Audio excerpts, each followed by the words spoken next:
Baru mengawali pekan, IHSG langsung dibuka ambles, bahkan tidak main-main koreksinya hingga 2%. Nah ini apakah sebetulnya yang menyebabkan IHSG terjerembab di zona merah? Apakah memang karena lagi-lagi ketidakpastian global meningkat karena Amerika Serikat ternyata secara gamblang ikut serta dalam penyerangan ke fasilitas nuklir Iran? Sebenarnya kalau mungkin IHSG melemah ataupun rupiah melemah sudah banyak diprediksi ya, karena kita melihat ketika weekend ada kabar mengejutkan bahwa Presiden AS Donald Trump akhirnya mengumumkan bahwa AS ikut terlibat ya dalam perang Israel-Iran, artinya bahwa eskalasi meningkat. Kalau Amerika yang paling berkuasa sudah ikut terlibat, ini dikhawatirkan perang akan meluas dan memanas. Kalau kita lihat biasanya kalau Amerika sudah turun tangan akan ada negara-negara lain juga ya, mungkin kita tunggu nih reaksi-reaksi dari apakah Rusia, kemudian dari Arab Saudi, kemudian dari Cina akan berkomentar karena bahwa keterlibatan Amerika di sana pasti akan membuat mungkin dulu skalanya akan meningkat drastis, dan terlebih lagi bahwa parlemen Iran kemarin sudah menyepakati untuk jikalau diperlukan mereka menyetujui untuk memblokade Selat Hormuz.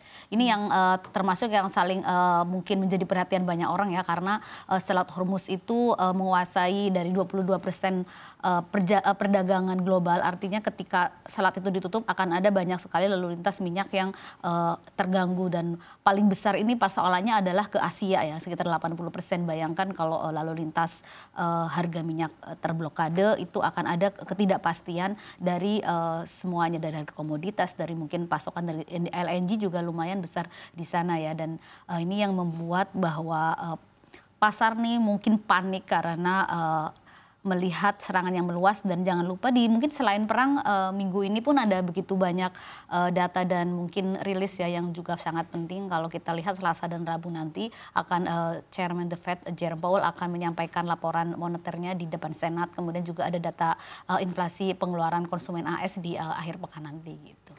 Ya, ini menarik sekali dan juga menegangkan ya. Kalau misalkan memang tadi yang Anda katakan Esa, tapi kalau misalkan langkah ini terjadi, ini kan merupakan yang pertama kali dilakukan begitu ya sejak 1979 begitu. Artinya memang ada ketegangan yang memang juga dilihat oleh investor dalam negeri begitu. Apa yang harus diwaspadai oleh investor dalam negeri? Apakah memang ada keuntungan tersendiri dengan harga minyak yang memang masih melonjak? Tapi kalau misalnya kita lihat tadi tipis-tipis kita lihat emiten-emiten minyak juga berada di zona hijau pada pagi ini. Iya, kalau di tengah situasi apapun pasti ada dari pihak-pihak yang diuntungkan ya. Dan kita lihat sebenarnya kalau berkaca dari perang Rusia Ukraina dan kemudian serangan perang Israel Hamas Oktober 2023, itu memang ada sejumlah komoditas-komoditas yang diuntungkan. Dalam hari ini juga akan menguntungkan dari emitennya ya. Kalau kita lihat harga minyak, pasti kan harga minyak akan naik, emiten minyak itu akan mendapatkan keuntungan. Dan biasanya kalau minyak naik, harga batubara pun akan ikut naik, harga CPO akan naik. Ini yang membuat komoditas energi akan diuntungkan ya. Kalau kita lihat bahkan ketika perang Rusia Ukraina meletus itu pun harga batubara, harga emas, harga kemudian minyak juga mencapai rekor-rekor untuk yang jangka waktu yang lumayan tinggi berapa tahun terakhir gitu ya. Artinya bahwa di balik perang ini pasti juga ada pihak yang diuntungkan, salah satunya adalah mungkin perusahaan komoditas gitu. Kalau masih terkait dengan komoditas, tadi Anda katakan kalau Selat Hormuz ini memiliki peran yang cukup strategis gitu ya, bahkan 22% ini jalur terkait dengan pengiriman migas gitu.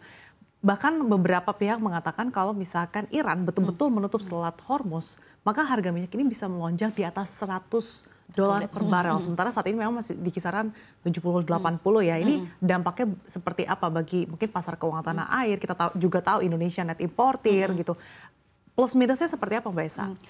Kalau sebenarnya memang kalau kenaikan harga minyak nih seperti pisau bermata dua ya buat Indonesia. Di satu sisi dari sisi mungkin perusahaan emiten pasti akan beberapa banyak diuntungkan ya. Kalau kita lihat mungkin Elsa, Medco ataupun beberapa saham yang lainnya. Terus tapi di sisi lain pemerintah juga harus menghadapi dua dilema juga sebenarnya ya. Kalau kenaikan harga minyak di sisi lain pasti pendapatannya juga akan naik karena kita punya ekspor migas juga dari sana, dan di sisi lain tapi juga akan membebani dari beban subsidi BBM ya. Kalau kita lihat sebenarnya dari hitungannya masih positif, tapi apakah kemudian kita akan bertahan seberapa besar sih di sana? Kalau kemudian angka $100 apakah sudah masih cukup APBN kita untuk mungkin mengcover dari kenaikan kenaikan BBM ini karena ada begitu banyak yang BBM disubsidi dan kita juga pasti ingat ketika perang Rusia Ukraina pun di awal-awal sebenarnya pemerintah merasa memang menganggap ini diuntungkan ya, ada begitu banyak penerimaan tiba-tiba yang melonjak, tapi di sisi lain juga kemudian akhirnya menaikkan harga BBM juga pada saat itu ya, karena harga minyak sudah terlalu naik, terlalu tinggi, sudah melewati dari batas asumsi makronya. Ini yang beban ini yang harus dihitung ulang pemerintah. Dan kalau kita lihat, kalau kemudian ada kenaikan harga minyak juga dan dalam sisi lain juga mungkin pada akhirnya akan biasanya perang ini membuat rupiah melemah ya. Ini yang harus diwaspadai oleh beberapa emiten yang punya hutang atau mungkin impor-impor yang tinggi seperti mungkin Indofood di gandum, dan juga beberapa mungkin sektor teknologi biasanya agak jiter kalau kemudian harga minyak melonjak dan rupiah melemah gitu.